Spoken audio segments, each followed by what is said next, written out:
कहानी की शुरुआत में हमें एक हॉस्पिटल नजर आता है।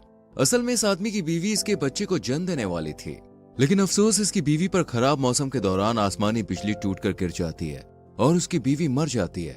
लेकिन डॉक्टर उसके बच्चे को बचा लेते हैं। ये बच्चा नॉर्मल नहीं था, बल्कि इसे रेयर जेनेटिक डिसीज होती है जिसे अल्बिनिज्म कहते हैं। इस बीमारी में शरीर की पिगमेंटेशन खत्म हो जाती है, जिस वजह से शरीर सफेद हो जाता है। ये आदमी अपने बच्चे को ही मनहूस समझता है, क्योंकि इसे लगता है कि बच्चे की वजह से ही उसकी बीवी की डेथ हुई है, इसलिए वो इस बच्चे को यहीं छोड़कर चला जाता है। जब एक घर में बूढ़े आदमी की डेथ हो गई थी, इसलिए यहाँ पुलिस छानबीन करने के लिए जाती है। इस केस को डग बर्नम नाम का पुलिस अफसर देखता है। छानबीन के दौरान डग बर्नम को इस बूढ़े आदमी के घर पर कुछ ऐसा दिखाई देता है जिसे देखकर डग की आंखें भी खुली की खुली रह जाती हैं। इसके बाद डग जेसी नाम के एक साइकोलॉजिस्ट से इस बारे में बात करता है। डग की बात सुनकर डग और जेसी उस बूढ़े आदमी के घर जाने का फैसला करते हैं और नीचे बेसमेंट में पहुंच जाते हैं। बेसमेंट में हमें अलग से लड़का दिखाई देता है जिसका शरीर पूरा सफेद था और इसके शरीर पर एक भी बाल नहीं था। जैसी जैसी ही इसे देखती है वो हैरान रह जाती है।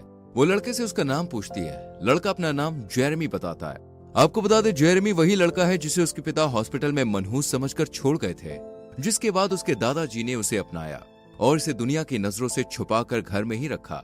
यानी जेरेमी अब तक बाहर नहीं गया था और ना ही इसकी पढ़ाई स्कूल से हुई थी, लेकिन फिर भी जेरेमी के पास बहुत सी किताबें थीं। भले ही जेरेमी शारीरिक तौर पर मजबूत न था, लेकिन मानसिक तौर पर उसका कोई भी मुकाबला नहीं कर सकता था। तभी तो जेरेमी को अपनी लाइब्रेरी की हर एक किताब का एक एक पेज याद था। दादाजी की डेथ के बाद जेरेमी बिल्कुल अकेला हो गया था, इसलिए जेसी और डग इसे ऑर्फनेज में ले जाते हैं। जेरेमी पहली बार अपने घर से कहीं बाहर जा रहा था, लेकिन जैसे ही जेरेमी ऑर्फनेज में जाता है तो सभी बच्चे से घूरने लग जाते हैं। जेरेमी हर वक्त काला चश्मा पहन कर रखता है, क्योंकि उसकी आंखें बहुत ही सेंसिटिव थी। वो सूरज की रोशनी नहीं झेल पाती थी।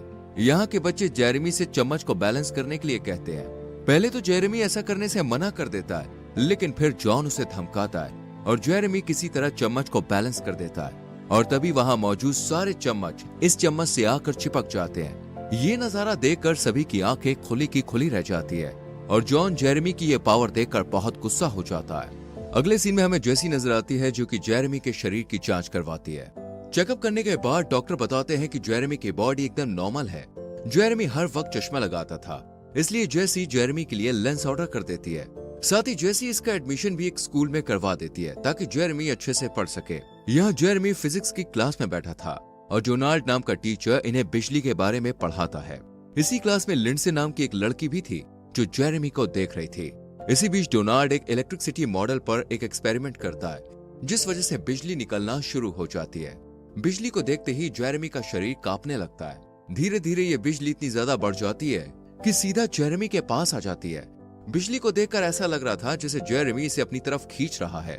ये देख डोनाल्ड बिजली को तुरंत ही बंद कर जेरेमी को हॉस्पिटल लेकर जाता है और जब डॉक्टर्स जेरेमी का चेकअप करते हैं तो देखते हैं कि इतने बड़े शॉक के बाद भी जेरेमी को कहीं चोट नहीं आई और ना ही उसे कोई जख्म हुआ है। यहाँ हॉस्पिटल में डग भी आ जाता है और डोनाल्ड बताता है कि जेरेमी ने बिजली को अपनी तरफ अट्रैक्ट कर लिया था। शायद यही वजह है कि जेरेमी की बॉडी पर एक भी बाल नहीं है। ये सुनकर डग जेरेमी से मिलने जाता है, लेकिन जेरेमी कमरे से भाग जाता है और अकेला सड़क पर दिखाई देता है। तभी रास्ते में जेरेमी की लिंडसे से मुलाकात होती है। जेरेमी इससे इंटरस्टेट रेलवे लाइन का पता पूछता है और अकेले ही रेलवे ट्रैक से अपने घर के लिए निकल जाता है। लेकिन तभी रास्ते में डग सामने आ जाता है और जेरेमी से वापस चलने के लिए कहता है। पहले तो जेरेमी इससे मना कर देता है, लेकिन बहुत जिद करने के बाद वो वापस इसके साथ चला जाता है। यहाँ पर इसको एक कमरे में ले जाते हैं जहाँ बहुत सारे लोग थे। यहाँ पर एक आदमी जेरेमी को बताता है कि तुम्हारा आईक्यू इस दुनिया में सबसे ज्यादा है। अब ये तुमने बुक से सीखा है या फिर किसी और से? इस पर जेरेमी बताता है कि वो रेडियो या टीवी के पास नहीं जा सकता क्योंकि ये खराब हो जाते हैं। जेरेमी अपने घर वापस जाने के लिए कहता है, जिस पर वो लोग उसे बताते हैं कि उसका घर बैंक ने सीज कर लिया है। ये सुनकर जेरेमी यहाँ से चला जाता है। इसके बाद जेरेमी का स्कूल एक एक्टिविटी प्लान करता है जिसमें वहाँ के शेरिफ भी शामिल थे, लेकिन जेरेमी इससे भी खुश नहीं होता और अकेला जाकर बैठ जाता है। यह डग को बताता है कि जब भी वो बिजली को कड़कड़ाते हुए देखता है तो उसे लगता है कि बिजली उसकी तरफ आ रही है। यही वजह है कि उसकी माँ भी बिजली के कारण मर गई। अगले दिन डंकन एक हिरन को मार देता है और इस बात को किसी को भी बताने से मना कर देता है। यहाँ जेरेमी भी मौजूद था और हिरन को मरा हुआ देखकर वो बहुत दुखी होता है। तभी जेरेमी एक हाथ हिरन पर रखता है और एक हाथ से डंकन को पकड़ लेता है जिस वजह से डंकन को बहुत ज्यादा दर्द होता है। ये देखकर शेरिफ जेरेमी से कहता है कि ये सब तुमने क्यों किया। इस पर जेरेमी बताता है कि उसने जो किया मैंने उसे वही एहसास दिलाया। जेसी कहती है कि तुम हमारे दोस्त हो, तुम हमें सब कुछ बता सकते हो, लेकिन जेरेमी यहाँ से गुस्सा होकर चला जाता है। दूसरी तरफ हमें डग की बीमार बीवी दिखाई देती है। डॉक्टर डग को बताता है कि जितने समय से तुम्हारी बीवी इस दर्द को सह रही है, जरूर कुछ ऐसा है जो तुम्हारी बीवी को रोके हुए है। इसके बाद डग उसे पिछले हादसे के बारे में पूछने के लिए जाता है कि आखिर जेरेमी ने उसके साथ क्या किया था। इस पर डंकन बताता है कि जब जेरेमी ने उसका हाथ पकड़ा था तो वो हिरन की तड़पती हुई एक सांस को महसूस कर पा रहा था। उस वक्त वो बहुत ही दर्द में था। ये सुनकर डग जेरेमी को अपनी बीवी के पास लेकर जाता है ताकि वो उसकी बीवी के बारे में भी कुछ बता सके। जेरेमी जब डग की बीवी को छूता है और उसके दिमाग में चल रही सारी बात को बताता है, जेरेमी कहता है कि ये चाहती है कि आप अपने बेटे को माफ कर दें, और दूसरा ये कि वो अपनी शादी की अंगूठी को पहनना चाहती है जो कि काफी सालों पहले खो चुकी है। ये सुनने के बाद डग अपनी बीवी को अंगूठी पहनाता है और फिर उसकी बीवी की डेथ हो जाती है। माँ की डेथ के बारे में सुनने के बाद उसका बेटा मिलने के लिए आता है और डग अपने बेटे को देखकर गले लगा लेता है। ये सब जेरेमी देख रहा होता है और इमोशनल होकर रोने लग जाता है। अगले सीन में हमें जेरेमी और लिंडसे एक पार्क में बैठे हुए नजर आते हैं। वो यहाँ सभी के मन की बात पता है। जेरेमी बताता है कि यहाँ सभी लोगों का सोचना है कि वो सबसे अलग है, लेकिन ऐसा नहीं है।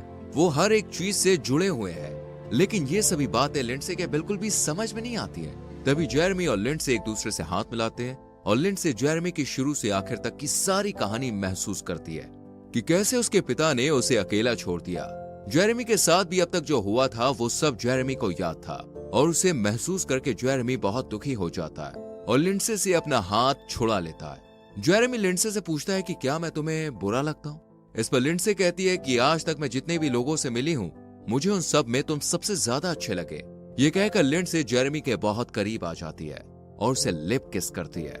लिंडसे को किस करते हुए उसके पिता देख लेते हैं और इन दोनों के पास आकर जेरेमी को मारना शुरू कर देते हैं और लिंडसे से दूरी बनाए रखने के लिए कहते हैं। इसी बीच यहाँ पे जेसी आ जाती है और जेरेमी को लिंडसे के पिता से बचा लेती है। इस इंसिडेंट के बाद जेरेमी बहुत दुखी हो गया था, इसलिए वो अपना सारा सामान लेकर अपने घर जाने लगा था, पर वो जा नहीं पाता। अगले सीन में हमें जेसी जेंट्स बाथरूम में दिखाई देती है। जेरेमी अपना ज्यादातर समय यहीं बिताता था। यहाँ उसे एक लड़का जिसके बहुत ही खूबसूरत बाल थे उसे देखता है और ऐसे ही बालों के बारे में सोचता है, लेकिन उसकी पावर्स की वजह से ये मुमकिन नहीं था। जेरेमी को जॉन देख लेता है और उसे तंग करना शुरू कर देता है और जॉन जेरेमी को परेशान करने के लिए उसका हैट छीन लेता है और अपने सर पर लगा लेता है। इसके बाद जॉन जेरेमी से कहता है कि अगर तुम वाकई में मर्द हो तो मुझसे ये हैट छीन कर दिखाओ। इसलिए जेरेमी अपनी हैट वापस लेने के लिए जैसे ही जॉन की तरफ हाथ बढ़ाता है तो जॉन उसका हाथ पकड़ लेता है। जेरेमी जॉन की पिछली जिंदगी को महसूस करता है कि कैसे उसके सौतेले बाप ने उसे टॉर्चर किया और उसकी जिंदगी कैसे बीती। जेरेमी ये सब महसूस करने के बाद उसके सौतेले पिता के कहे गए अल्फाज दोहराने लगता है। इसके बाद जॉन और उसके सभी दोस्त जेरेमी को लेकर बाहर आ जाते हैं और उसके सारे कपड़े फाड़ देते हैं। इसके बाद ये लोग इसे बहुत परेशान करते हैं और गंदे पानी में फेंक देते हैं। जेरेमी इन लोगों के सामने पूरी तरह से हार जाता है और गुस्से में अपनी सुपर पावर का इस्तेमाल करता है। तभी उसके गुस्से से बिजली कड़कड़ाने लगती है और इन लोगों पर गिर जाती है। जेरेमी को इससे कुछ भी नहीं होता, लेकिन जॉन की सांसें थम जाती है। ये देखकर जेरेमी जॉन को बिजली के छोटे छोटे झटके देता है और उसे दोबारा से जिंदा कर देता है। इसके बाद जेरेमी अपने घर वापस चला जाता है, लेकिन यहाँ इसके घर का सामान जब्त हो चुका था। जेरेमी यहाँ अकेले घर में ही बैठ जाता है। तभी यहाँ जेसी आती है और जेरेमी को समझाकर उसे गले लगा लेती है। इसी बीच यहाँ डोनाल्ड भी आ जाता है जो कि जेरेमी का अब बहुत अच्छा दोस्त बन गया था। जेरेमी को परेशान देखकर जेसी उससे कहती है कि वो अब इसे ऐसी जगह ले जाएगी जहाँ उसे परेशान करने वाला कोई भी ना हो। जैसे ही ये लोग बाहर निकलते हैं, पुलिस वहाँ जेरेमी को गिरफ्तार करने के लिए आ जाती है क्योंकि पुलिस को जॉन के इंसिडेंट की खबर लग चुकी थी। लेकिन यहाँ डग जेरेमी को बचा लेता है और जैसे ही पुलिस अफसर पुलिस स्टेशन में उसके रिपोर्ट करने के लिए फोन करते हैं तो डग उसका वॉकी टॉकी फेंक देता है। इसी बीच मौसम बहुत खराब हो जाता है और जेरेमी भागने लगता है। ये देखकर डंकन भी जेरेमी के पीछे पीछे भागने लगता है और इसके पीछे सभी लोग भागना शुरू कर देते हैं। लेकिन जेरेमी बिजली की गिरफ्त में आ जाता है और गायब हो जाता है। ये लोग अफसोस से ज्यादा खुश होते हैं क्योंकि जेरेमी अब उस जगह पहुंच गया था जहां उसे होना चाहिए था।